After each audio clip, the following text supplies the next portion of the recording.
Good morning, everyone. Welcome to a special episode of Safe Distance and Save Lives. This is your hostess, Malika Sotinathan. We in Canada are celebrating Canada Day. That's right. We are super excited. So are our neighbors as they are celebrating their moments of July 4th. I thought this would be a wonderful time to celebrate. I know we are in lockdown and we are restricting our movements, but celebration should not be restricted, right? Especially when Safe Distance and Save Lives is celebrating 25 episodes. And we bring to you a wonderful guest every time. So today we are very lucky and excited to have with us Sean, right? Sean from Toronto, who has entered the Hollywood industry. This week is about films, filmmakers, cameramen, editors, all those artists who are doing wonderful work in the field. Welcome, Sean. Welcome to the show.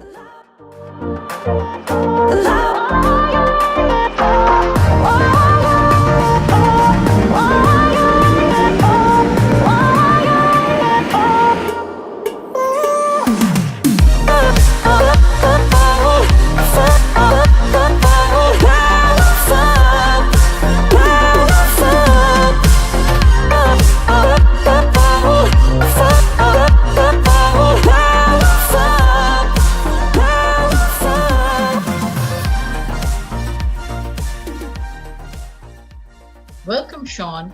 Welcome to the show. My question to you, Sean, first would be personally, how do you feel about restricting your movement? And you've been in the industry for long, both in America and in Canada. And I'm sure it's been an active, very fast paced environment. How do you restrict yourself? Please share your personal moments. Well, my experience along those lines is actually sort of interesting because last year, all year long, I was performing at Universal Studios Japan. And my contract went until March 21st, and I had arranged, in fact, to fly to Los Angeles on March 23rd. And then my plan was to be there for about a month in April and do some acting things and some meeting with old friends because I used to live there. And then meet my dad and do some hiking in the area and make our way back up to Toronto together at that time around early May, I was thinking. So Universal was closed, let's just say early March, and Disney a little bit before that in Tokyo. So for the last 3 weeks in Japan, I was not in lockdown. As we know, Japan has just finally got into actual full-on lockdown in the last couple of weeks. To come to the conclusion of the story, I got back to Canada, was in for 2 weeks in the basement. And then after that, it's been regular with everyone else. So it's got to have been probably, March and April and now into May. So it's over 2 months. It is really hard to see how the world has been affected. And especially at these times, you want the whole world to come together. Please share your thoughts because I heard you were traveling during this time.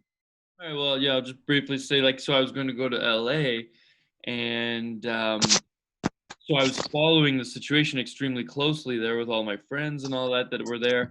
And it's only at the very last minute that I ended up having to fly to Canada.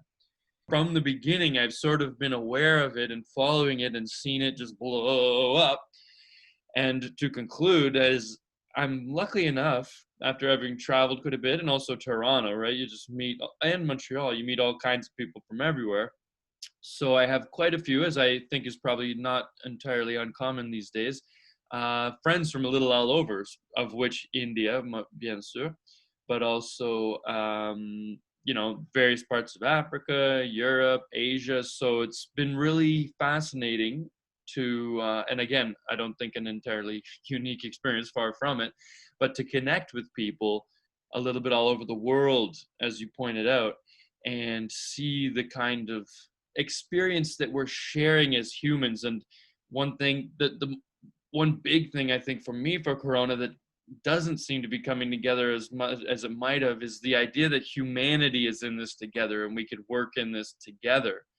Obviously in the US, it's just absolutely not at all that. It's the maximum opposite of that. Some other places that doesn't seem impossible, but it's not what it could have been in the sense of a human response to this, right? Humanity is not there yet. So As we say, one thing that always comes in my mind is about the nature, because I just saw recently a cartoon where some of the animals they showed, showing humans captivated. I think it's time the nature is revolting as well. That's why we see so many storms and so many things. The nature is kind of saying, humans have to back off. So there has to be a balance between nature and human beings, and we have to respect other species. So, Sean, in your experience has been both in on screen and off screen, and I've seen how you juggle them, and you're very good with your editing, I hear, and you're good with your cinematography, you're good on screen. So you're literally a juggler. So please share some of your experiences with us talk about your acting experience that you did in the Hollywood industry and in the world, in where you were traveling, and also in Toronto, because I hear you are doing very well as an actor. So yeah, I've been acting since I was like 11 years old or what. My dad and I saw a biography of Michael Caine one night on A&E, and we were inspired, so we called the local community theater, and somehow that evening, like 10 p.m., within 45 minutes, Anne Curry O'Brien came by the house and gave us the info, and for whatever reason, I was able to skip over the 45-person waiting list to get into the youth group. And yeah, that began, well, I mean, even before that, I'd been making little films with friends and stuff like that anytime we had a video camera. And then I did like schooling, a variety of different types of schooling. And really from 2007, there's a few different little markers. 2007, I've been making something since then constantly, if not before that.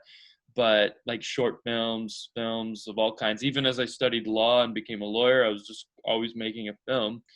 And then after completing becoming a lawyer totally at the end of 2016, like interning, and I was in California for 2 years in a legal capacity.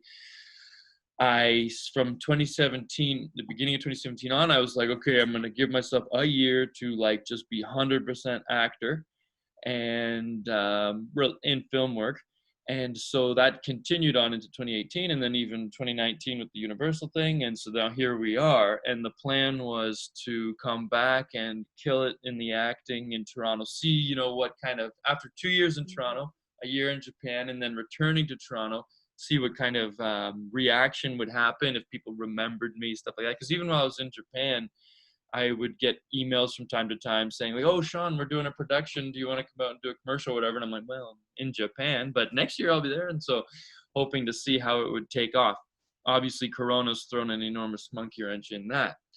So in the context of coronavirus, I did go out for the CERB, I believe it's called, the one that the Canadian government has offered for workers who've been put out by coronavirus. However, I do think that I will stop.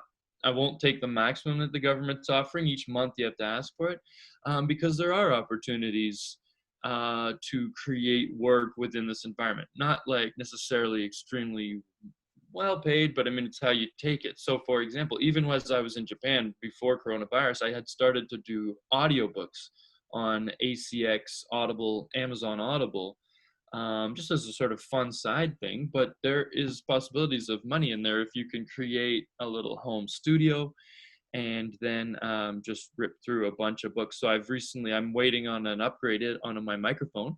So that's exciting. And waiting on like a micro SD card too. So I have a little camera here at home. And well, what I just did last night, so I had been waiting on that micro SD card and saying, oh, I should wait for that to come before I like try to make an actual film because I'm concerned about quality.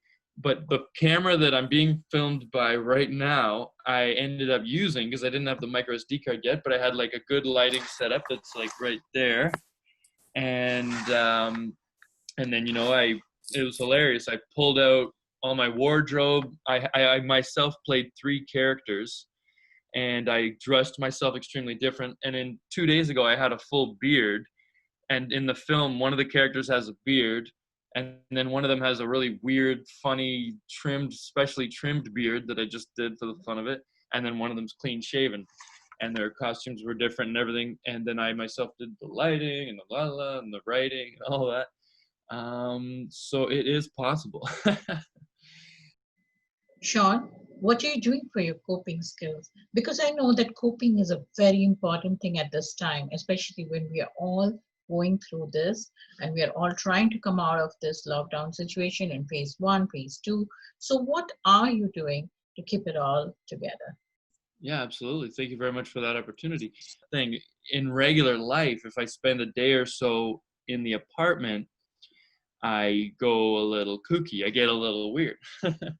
And so I said that to my mom. However, on one hand, because we're sharing this all together, and I really do hope that a maximum of people are able to benefit from this, what we're doing right now, this kind of communication, this kind of staying in touch, this kind of talking to other humans, because I really do feel like that's what's missing. That's what cabin fever is. Cabin fever isn't necessarily being sitting in a cabin all day long.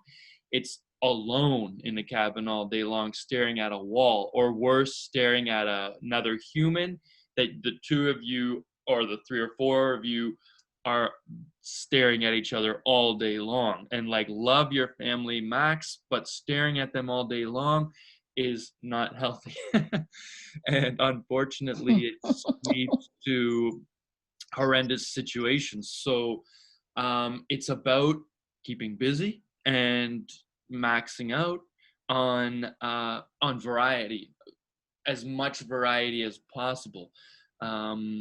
Learning as well, I think, like learning about the current situation, which doesn't, like, I mean, take in the conspiracy theories if you like, but don't believe everything you read. That's obviously a good general rule. But informing yourself about what's happening, keeping informed of the general situation as well, so you're not like in the dark. Keep going. People talk about putting on your work clothes, or touching base with friends regularly, going on video dates, anything you can to sort of approximate.